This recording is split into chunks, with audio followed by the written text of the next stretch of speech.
Plane geometry. Plane জিওমেট্রির অনেকগুলো concept আমরা প্রতিদিনই ব্যবহার করি, ম্যাথ করার সময় আমরা সেগুলো ডিসকাস করি, কিন্তু আমরা জানি না যে সেগুলি ডাইমেনশন বা মাত্রা হিসেবে ঠিক কী মিন করে। আমাদের জগৎটা আসলে একটা ত্রিমাত্রিক জগৎ বা 3 ডাইমেনশনাল জগৎ। সেই জগতের যে কোনো বস্তুকে আমরা 3টা ডাইমেনশন দিয়ে প্রকাশ করতে পারি।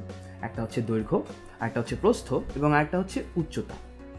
তো স্থান, তল, রেখা, বিন্দু এই জিনিসগুলির দৈর্ঘ্য, প্রস্থ, উচ্চতা কোনটি আছে কোনটি নেই সেই জিনিসগুলো একটু দেখে নেওয়া যাক।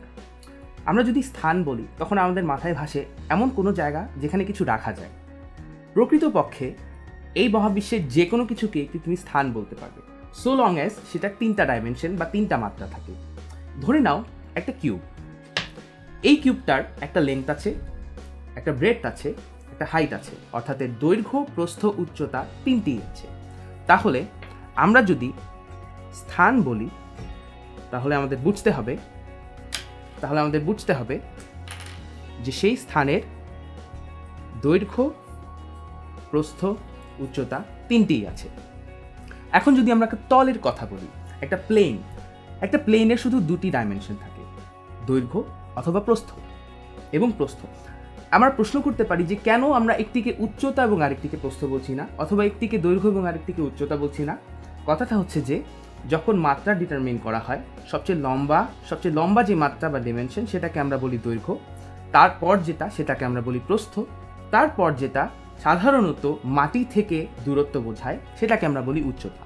তো আমরা যখন একটা প্লেনকে কনসিডার করছি আমরা সাধারণত সেটা হরিজন্টালি বা এরকমভাবে রেখে কনসিডার করি।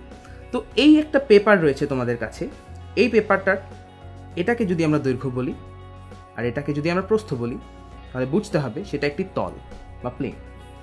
তাহলে সেটার দৈর্ঘ্য রয়েছে, সেটার প্রস্থ রয়েছে, কিন্তু সেটার উচ্চতা নেই, অর্থাৎ সেটি একটি 2 ডাইমেনশনাল অবজেক্ট।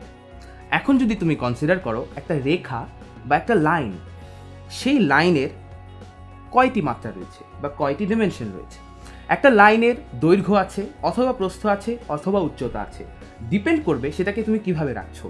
সাধারণত তুমি যদি মাটির চেয়ে ভার্টিক্যাল বা উলম্বভাবে না রাখো তাহলে সেটাকে তুমি সাধারণত দৈর্ঘ্য বলে থাকবে, প্রস্থ কখনোই আমরা বলি না।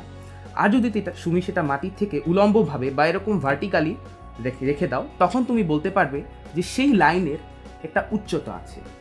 তাহলে আইদার দৈর্ঘ্য অথবা উচ্চতা থাকবে, but in any case line হচ্ছে একটা 1 ডিমেনশনাল অবজেক্ট, প্লেন 2 ডিমেনশনাল এবং স্থান বা অবস্থান বা জায়গা সেটা 3 ডিমেনশনাল। ফোর্থলি আমরা কনসিডার করব একটা বিন্দু বা পয়েন্ট। এই পয়েন্টটার কয়টি ডিমেনশন? তোমরা কি দেখতে পাচ্ছ যে এটার কোনো দৈর্ঘ্য আছে বা এটার কোনো প্রস্থ আছে বা এটার কোনো উচ্চতা আছে? এটা দেখে কিছুই বোঝা যায় না। একটা পয়েন্টকে এজন্য বলা হয় একটা 0 ডিমেনশনাল অবজেক্ট, অর্থাৎ এই পয়েন্টের দৈর্ঘ্যও নেই, প্রস্থও নেই, উচ্চতাও নেই। আবার আমরা রিভিউ করি, একটা স্থানের দৈর্ঘ্য আছে, প্রস্থ আছে, উচ্চতা আছে, অর্থাৎ এটি একটি 3 ডিমেনশনাল অবজেক্ট বা ত্রিমাত্রিক বস্তু।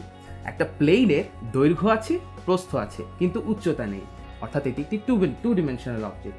আর একটা লাইনের দৈর্ঘ্য আছে অথবা উচ্চতা আছে, কিন্তু সেক্ষেত্রে আমরা সাধারণত দৈর্ঘ্যই বলে থাকি, অর্থাৎ এটি একটি 1 ডিমেনশনাল বা একমাত্রিক অবজেক্ট।